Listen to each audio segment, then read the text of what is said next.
सिद्धं शुद्धं पनमिय जिनिंदवरनेमि चंदम कलंकम गुणरयन भूसनुदयम जीव सप्परुवनम उच्छम। बोलो देवादिदेव 1008 श्री श्री रामनाथ भगवान की जय। देवादिदेव 1008 श्री नेमिनाथ भगवान की जय। देवादिदेव 1008 श्री बाहुबली भगवान की जय। सिद्धांत चक्रवर्ती आचार्य श्री नेमिचंद्राचार्य महामुनिराज की जय। संत शिरोमणि आचार्य गुरु और विद्यासागर जी महामुनिराज की जय। विद्याकुल शिरोमणि आचार्य श्री समय सागर जी महामुनिराज की जय। श्रमण शिरोमणि निर्यापक महाश्रमण मुनि पुंगव श्री सुधा सागर जी महामुनि राज की जय। समस्त मुनि संघ की जय।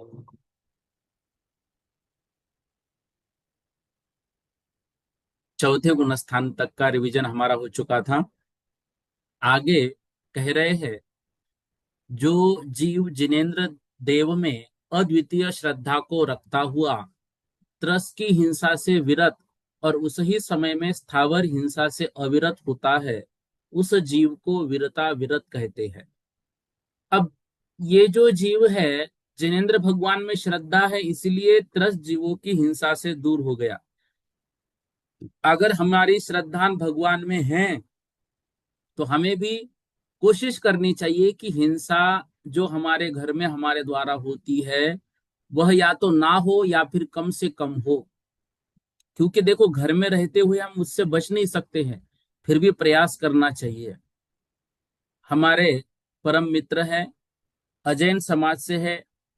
एक दिन उनके कार पर आगे बोनट पे बहुत सारी चींटियां लगी हुई थी। उनको कहीं निकलना था तो आधा पौन घंटा रुके रहे। मैं बाहर इंतजार में, क्या हो गया?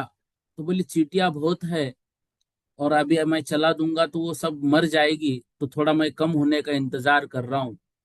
तो मुझे थोड़ा सा मतलब अंदर से मैं झकझोर गया कि एक अजैन व्यक्ति भी इतना सोच रहा है चींटियों के विषय में, तो फिर हमको ये सब कार्य क्यों नहीं करने चाहिए। ये बड़ा विचारणीय बिंदु है। थोड़ा सा हमारे घर के जो भी कार्य होते हैं उन कार्यों में संभलते हुए कार्य करने का प्रयास करना चाहिए। आगे छठवें गुणस्थान की व्याख्या कर रहे हैं। सकल संयम को रोकने वाली प्रत्याख्यानावरण कषाय का क्षोभशम होने से पूर्ण संयम तो हो चुका है, किंतु संयम के साथ साथ संज्वलन और नो कषाय का उदय रहने से संयम में मल को उत्पन्न करने वाला प्रमाद भी होता है। अतएव इस गुणस्थान को प्रमत्त विरत कहते हैं। तो सकल संयम को रोकने वाली प्रत्याख्यानावरण कषाय का क्षोभशम होने से पूर्ण संयम हो गया है, क्योंकि प्रत्याख्यानावरण कषाय का क्षोभशम है, किंतु संयम के साथ साथ संज्वलन और नो कषाय का उदय है। इसके कारण से संयम में मल उत्पन्न हो रहा है। इस कारण यह गुणस्थान प्रमत्त विरत है, प्रमाद के साथ है। परिणाम पूर्ण संयम वाले हैं, तीन कषाय चौकड़ी का अनुदय होने से, और प्रमाद की उत्पत्ति हो रही है संज्वलन नो कषाय के तीव्र उदय से। संयम कैसे? तो ये हमने अभी यहाँ पर देखा कि चौकड़ी जो है उसमें से तीन कषाय का जो है तो अनुदय हुआ। अब यहाँ पर क्या होता है, तो कह रहे हैं जो महाव्रती संपूर्ण 28 मूल गुण और शील के भेदों से युक्त होता हुआ भी व्यक्त एवं अव्यक्त दोनों प्रकार के प्रमादों को करता है, वह प्रमत्त संयत गुण स्थान वाला है। अतएव वह चित्रल आचरण वाला माना गया है। अच्छे कार्यों को करने में आदर का भाव न होना यह प्रमाद है। व्यक्त प्रमाद जो अपने में जानने में आए, और अव्यक्त प्रमाद जो प्रत्यक्ष ज्ञानियों के जानने में आए, हमको समझ में भी न आए। प्रमाद के 15 भेद बिल्कुल अच्छे तरीके से याद करना। 4 विकथा, स्त्री कथा, भक्त कथा, राष्ट्र कथा, अवनिपाल कथा। 4 कषाय, क्रोध मान माया लोभ। पंच इंद्रिय स्पर्शन रसना घ्राण चक्षु श्रोत्र, एक निद्रा और एक प्रणय अर्थात स्नेह, इस तरह कुल मिलाकर प्रमादों के 15 भेद होते हैं।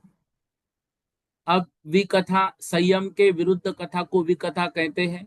कषाय, जो संयम गुण को घाते उसे कषाय कहते हैं।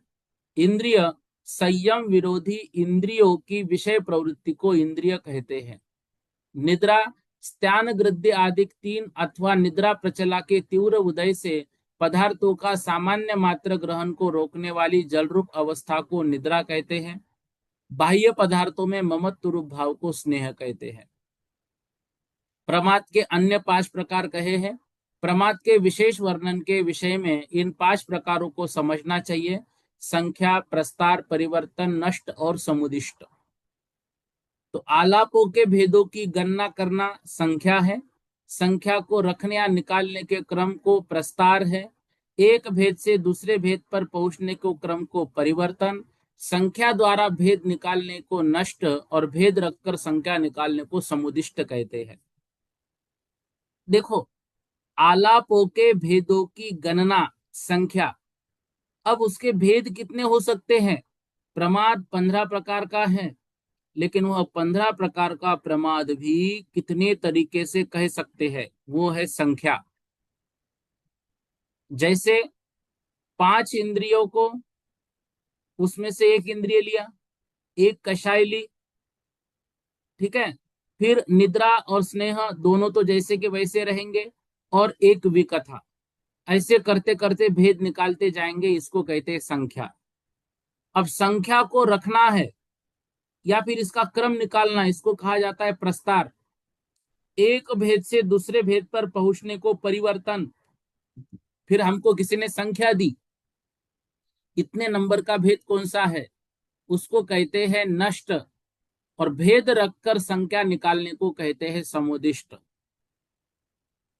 सभी प्रकार के जो पूर्व भंग, मतलब पूर्व के सभी भंग आगे के प्रत्येक भंग में मिलते हैं, इसलिए क्रम से गुना करने पर संख्या उत्पन्न होती है।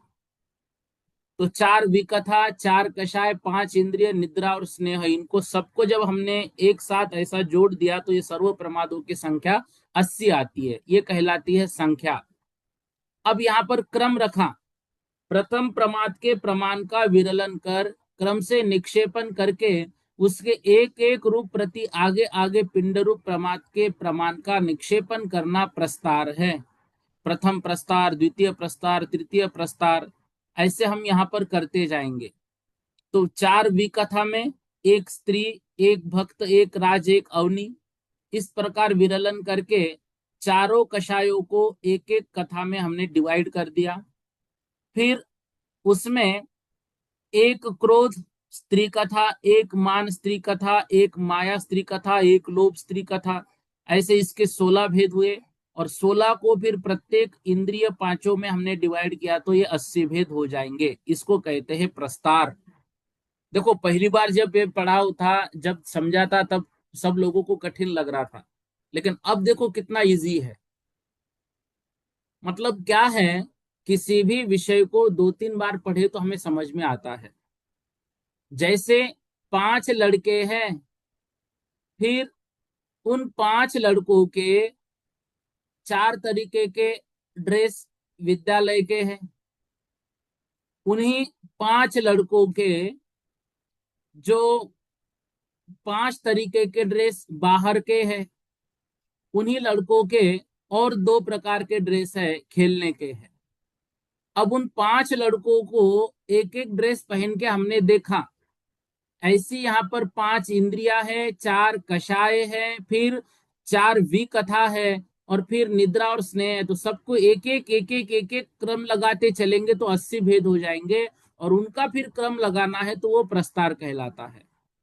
दूसरे प्रमाद का जितना प्रमाण है उतनी जगह पर प्रथम प्रमाद के पिंड को रखकर उसके ऊपर एक पिंड के प्रति आगे के प्रमाद में से एक एक का निक्षेपण करना, आगे भी सर्वत्र इसी प्रकार करना। तो द्वितीय प्रमाद पिंड के प्रमाण बार प्रथम प्रमाद पिंड को रखना है। तो यहाँ पर एक एक पिंड के ऊपर द्वितीय प्रमाद पिंड के एक एक भेद रखा। तो 4 विकथाओं को एक क्रोध, 4 विकथाओं को एक मान, फिर माया, फिर लोभ, ऐसे हमने एक एक उसके ऊपर रखेंगे। तो ये जो है तो इनका जोड़ 16 हो जाएगा। और फिर इनके 5 इंद्रिय, तो इस तरह से ये प्रस्तार 80 प्रकार का होगा। प्रमाद का तृतीय स्थान अंत को प्राप्त होकर जब फिर से आदि स्थान को प्राप्त हो जाए, तब प्रमाद का दूसरा स्थान भी बदल जाता है। स्पर्शन, रसना, घ्राण, चक्षु, कर्ण, ऐसे 5 इंद्रिय हो गए। फिर आगे, फिर पहला स्पर्शन तो आएगा, लेकिन आगे जो क्रोध चल रहा था अब वो मान आएगा। फिर स्पर्शन, रसना, घ्राण, चक्षु, कर्ण, मान की जगह पे फिर स्पर्शन आने के बाद वहां पे माया आएगा। ऐसे इस प्रकार जब दूसरा स्थान भी अंत को प्राप्त हो, फिर आदि को प्राप्त हो जाए, तब प्रथम प्रमाद का स्थान बदलता है। निद्रा और स्नेह इनका दूसरा भेद नहीं है, इसलिए इनमें अक्ष संचार नहीं होता है। इस तरह से आप ये पीडीएफ आपके पास है, थोड़ा सा पढ़ लेना, 80 भेद लगाने की प्रयास करना। वैसे परीक्षा में नहीं पूछा जाएगा इतने 80 भेद वगैरह, लेकिन एक सामान्य रूप से हमको आना चाहिए। प्रथमाक्ष जो विकथा रूप प्रमाद स्थान, वह घूमता हुआ जब क्रम से अंत तक पहुंचकर फिर स्त्री कथा रूप आदि स्थान पर आता है, तब दूसरा कषाय का स्थान क्रोध को छोड़कर मान पर आता है। इसी प्रकार जब दूसरा कषाय स्थान भी अंत को प्राप्त होकर फिर आदि स्थान पर आता है, तब तीसरा इंद्रिय स्थान बदलता है, अर्थात स्पर्शन को छोड़कर रसना पर आता है। इस प्रकार से यह क्रम चलता रहता है। ऐसे 80 भेद हमको लगाने हैं। अब नष्ट लाने की विधि, तो किसी ने जितने वा प्रमाद का भंग पूछा हो, उतनी संख्या को रखकर उसमें क्रम से प्रमाद प्रमाण का भाग देना चाहिए। भाग देने पर जो शेष रहे उसको अक्षस्थान समझो, जो लब्ध आवे उसमें एक मिलाकर दूसरे प्रमाद के प्रमाण का भाग देना चाहिए। भाग देने से जो शेष रहे उसको अक्षस्थान समझना चाहिए, किंतु शेष स्थान में यदि शून्य हो तो अंत का अक्षस्थान समझना चाहिए, उसमें भी एक नहीं मिलाना चाहिए। इसका एक चार्ट ही बना हुआ है, ये यहाँ पर इस तरह से। तो ये आप थोड़ा सा देख लो। बाकी आगे एक नक्शा आएगा, उसके माध्यम से आपको पिछली बार बहुत अच्छे से समझ में आया था, वो हम यहाँ पर ले लेंगे। अब देखो, एक उद्दिष्ट लाने की विधि, एक स्थापन करके आगे के प्रमाद का जितना प्रमाण है उसके साथ गुणाकार करना चाहिए, और उसमें अनंकित को, शेष रहे प्रमाद को हटाना है। इस प्रकार आगे भी उद्दिष्ट का प्रमाण निकलता है। गोविंद भैया। जय जैन भैया जी। जी। ये जो 41वीं गाथा है, इसमें अगर 15 और ऊपर का अगर कोई परमात्मा का भेद निकालते हैं तो उस विधि से निकल जाता है। लेकिन 15 से कम जैसे 12 का निकालते हैं तो उसमें वो भेद था नहीं है, तो उसको अगर समझा दिया।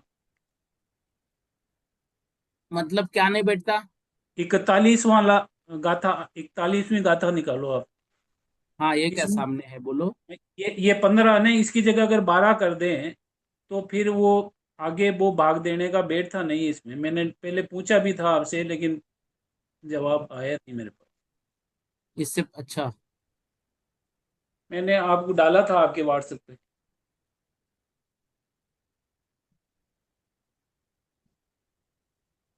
जैसे ये 15 है ना ऊपर, 15वां, हाँ ना, हाँ ना। इसमें इसकी जगह 12 रख दें और फिर हमारे को समझा दें। किसी ने जितनेवा प्रमाद का भंग पूछा हो उतनी संख्या को रखकर, मान लो हमें 12वां पूछा है तो 12वां संख्या को रख के उसमें जी। क्रम से प्रमाद प्रमाण का भाग देना चाहिए। तो हाँ, तो प्रमाद 5 का का प्रमाण, प्रमाण, इंद्रिय के 5 का प्रमाण का भाग दिया है उसमें। भाग देने पर जो शेष रहे उसको अक्षस्थान समझ, जो लब्ध आवे उसमें एक मिलाकर दूसरे प्रमाण का भाग देना चाहिए। भाग देने पर जो शेष रहे उसको अक्षस्थान समझना चाहिए, किंतु शेष स्थान में यदि शून्य हो तो अंत का अक्षस्थान समझना चाहिए, इसमें एक नहीं मिलाना चाहिए। अब यहाँ जी। पर 15 है, 15 की जगह इसमें 12 लिया, 12 को हमने किसका भाग दिया? 5 5 का। का। जी। तो 5 दूनी 2 बार 10। गया, 2 तो बार गया। अब यहाँ पर दो भाग गए और बचे कितने? 2। दो बचे। जी। ठीक है अब ना? दूसरा से मान लेंगे इसको। हम्म। इसको हाँ। रसना मान लेंगे। बराबर। और उधर 2 आया भागफल, उसमें हाँ। एक मिलाएंगे, 3 हो गए। अब हाँ। 3 में 4 का भाग कैसे दे दूसरे प्रमाण का? इसको मैं ही थोड़ा करके देखता हूँ फिर बोलता हूँ भैया। हाँ, वो क्या मेरे भी समझ लेकिन में देखो, नहीं आया ऐसा पहले। नहीं होगा कि आएगा नहीं, कहीं ना कहीं पे हम थोड़ी एक चीज मिस कर रहे हैं। वो ऐसा होगा नहीं कि आएगा नहीं, क्योंकि ये जब करके बताया है तो करके देख के ही जी उन्होंने भैया, किया ये होगा। मेरे को भी यही जिनवाणी पे पूरा विश्वास है, नहीं लेकिन नहीं, वो मैं भी विश्वास की अंदर से बात नहीं है। कंफ्यूज हो रहा हूँ। नहीं नहीं नहीं, बराबर है आप, एक मिनट। हाँ। जी भैया जी। हम्म।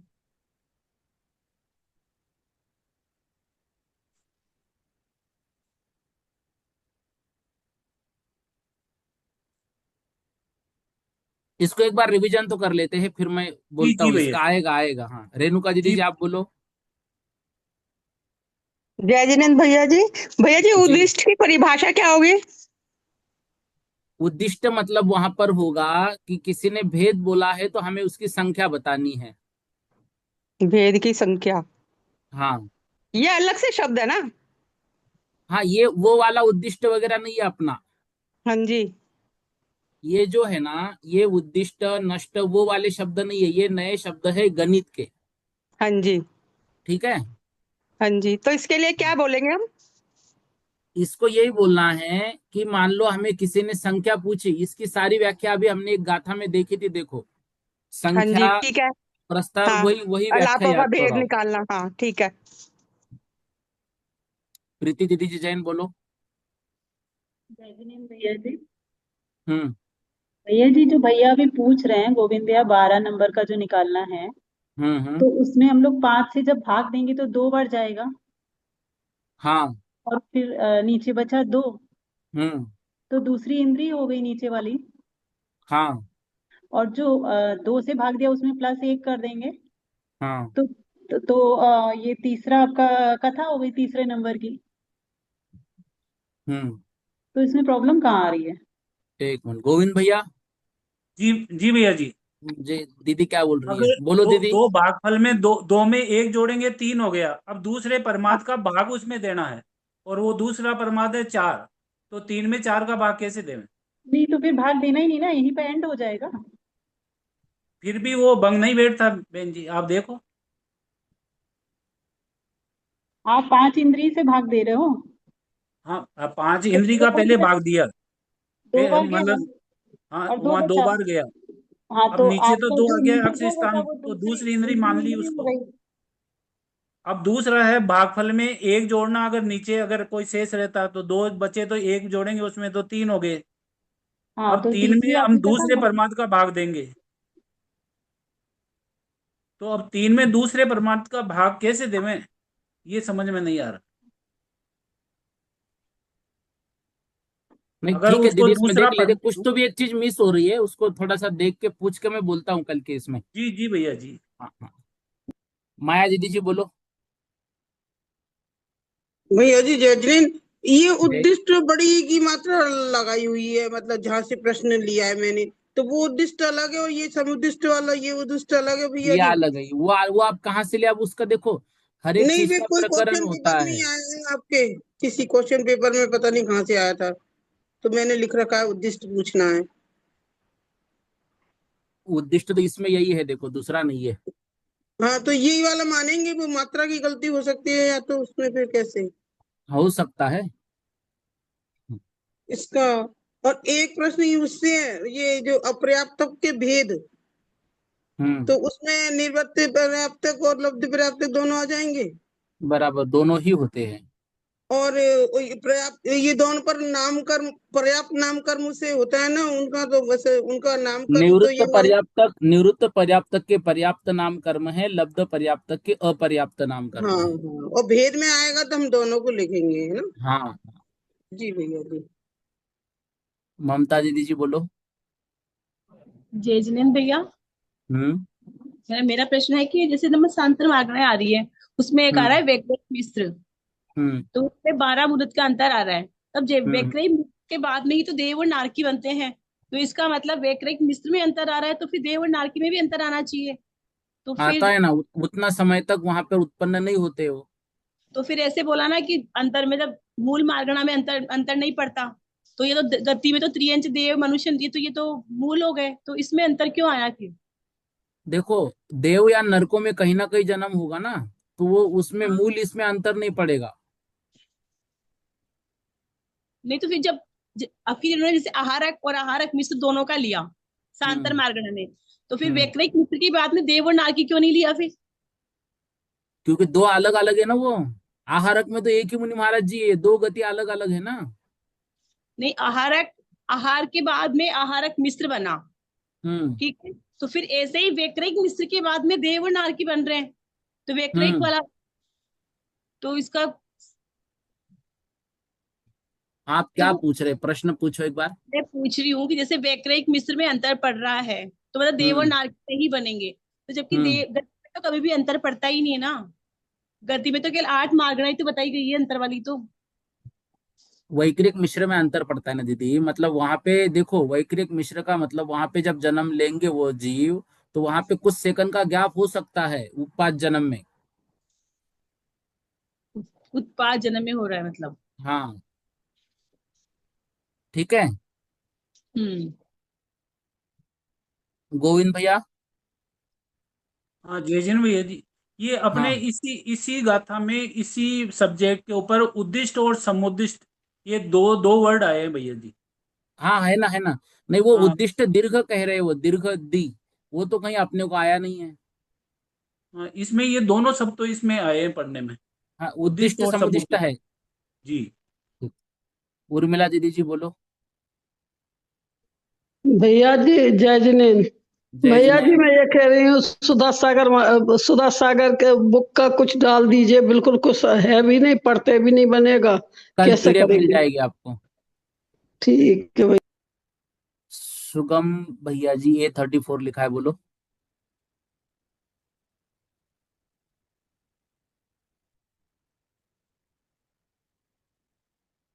अंजना दीदी जी बोलो। जय जिनेन्द्र भैया जी। हम्म। भैया जब ये आया है समुद्दिष्ट और उद्दिष्ट, आपने पेपर दिया था उसमें उद्दिष्ट की परिभाषा पूछी थी, तो तो इसमें, उद्दिष्ट यही पूछा है ना फिर। तो फिर इसमें क्या आएगा? ये आएगा भेद को रखकर संख्या निकालने को। आलाप रखकर संख्या निकालने को उद्दिष्ट कहते हैं, हाँ या फिर मैं, भेद रखकर संख्या निकालने को उद्दिष्ट कहते हाँ हैं, तो एक ही यही बात है। आएगा ना, मतलब हाँ, समुद्दिष्ट और यही आएगा, उद्दिष्ट एक यही ही है। आएगा, हाँ। यही आएगा। हम्म। रेणुका दीदी जी जैन बोलो।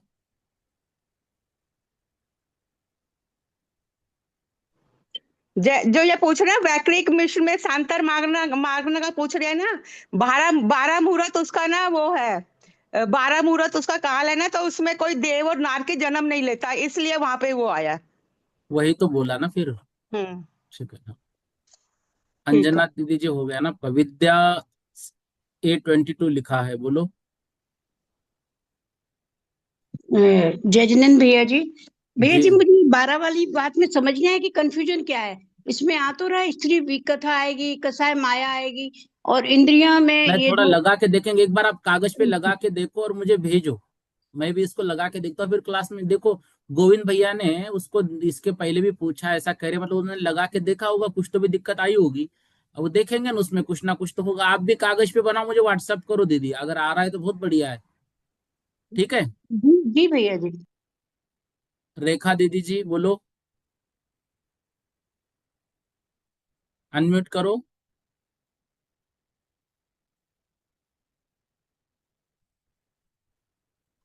जय जिनेन्द्र भैया जी। हाँ, जय जिनेन्द्र। भैया जी औपवेशमिक सम्यक्त्व का जगन्य काल कितना है? अंतर मुहूर्त। आणि जघन्य उत्कृष्ट का, उत्कृष्ट दोनों भी अंतर मुहूर्त। दोनों अंतर मुहूर्त है क्या? और हम्म। शायिक सम्यक्त्व का? क्षयिक सम्यक्तों का उत्कृष्ट काल कहाँ, वो तो अनंत है, वो कभी अनंत समाप्त है, थोड़ी हाँ। होता है। नहीं, एक बार हो गया तो जगन्य सिद्धावस्था तक रहता है, वो जघन्य उसका होगा ही नहीं ना। नहीं ना। नहीं। ठीक है भैया।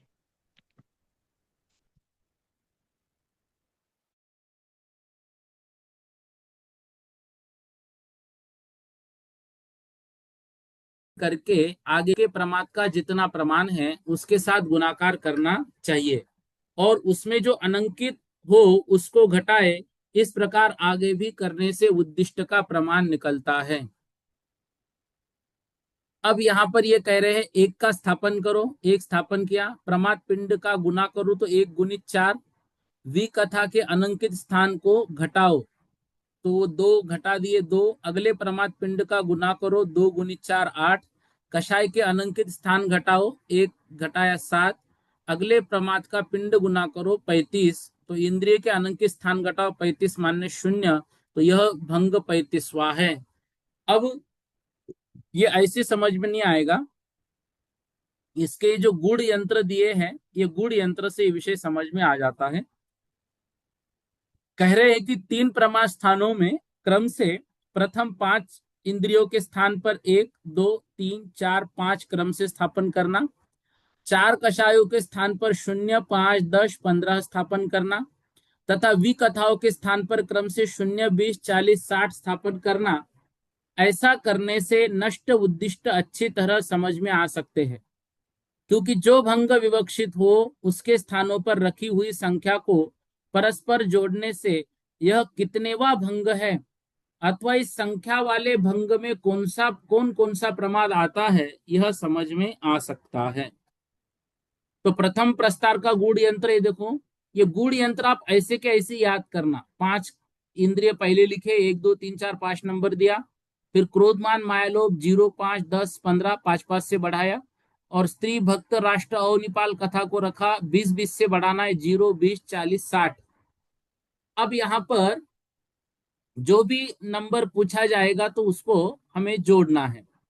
ये कैसे जोड़ना और बताते हैं। दूसरे प्रस्तार की अपेक्षा तीनों प्रमाद स्थानों में क्रम से प्रथम विकथाओं के स्थान पर 1, 2, 3, 4 स्थापन करना, कषायों के स्थान पर 0, 4, 8, 12, 4, 4 से आगे, और इंद्रियों के स्थान पर 16, 16 से आगे 0, 16, 32, 48, 64 स्थापन करना। ऐसा करने पर दूसरे प्रस्तार की अपेक्षा पूर्व की तरह निष्ठोदिष्ट समझ में आ सकता है। नष्ट निकालने के लिए संख्या से भंग और उद्दिष्ट निकालने भंग से संख्या। देखो सिंपल, नष्ट निकालने संख्या से भंग की तरफ जाना और उद्दिष्ट निकालने भंग से संख्या की तरफ। तो जिन कोठों का जोड़ मिलाने से वह संख्या मिले उन कोठों के प्रमादों का भंग होगा, और जिन कोठों के प्रमाद के उत्तर भेदों उन कोठों को अंकों को जोड़ने से संख्या मिलेगी। तो यह हमने लगाकर देखा था पिछली बार भी, इसको आप भी थोड़ा सा लगाकर देखिए। गुण यंत्र तो आप एज इट इज जैसा है वैसा ही याद कीजिए।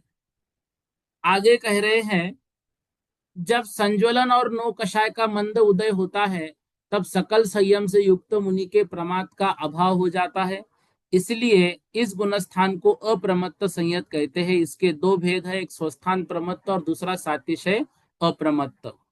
तो मुनि जीवन में सर्वप्रथम 7वां गुणस्थान होता है, 6वां कभी भी नहीं होता है। इसमें संज्वलन और नौ कषाय का मंद उदय, तब सकल संयम से युक्त मुनि प्रमाद का अभाव हो जाता है।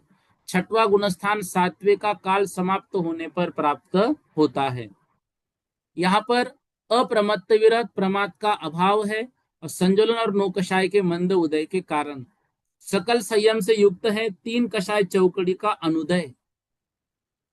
स्वस्थान अप्रमत्त की विशेषता दे रहे हैं, जिस संयत के संपूर्ण व्यक्त प्रमाद नष्ट हो चुके हैं और जो समग्र ही महाव्रत 28 मूल गुण तथा शील से युक्त है, शरीर और आत्मा के भेद ज्ञान में तथा मोक्ष के कारणभूत ध्यान में निरंतर लीन रहता है, ऐसा अप्रमत्त मुनि जब तक उपशमक या क्षपक श्रेणी आरोहण नहीं करता तब तक उसको स्वस्थान अप्रमत्त अथवा निरतिशय अप्रमत्त कहते हैं।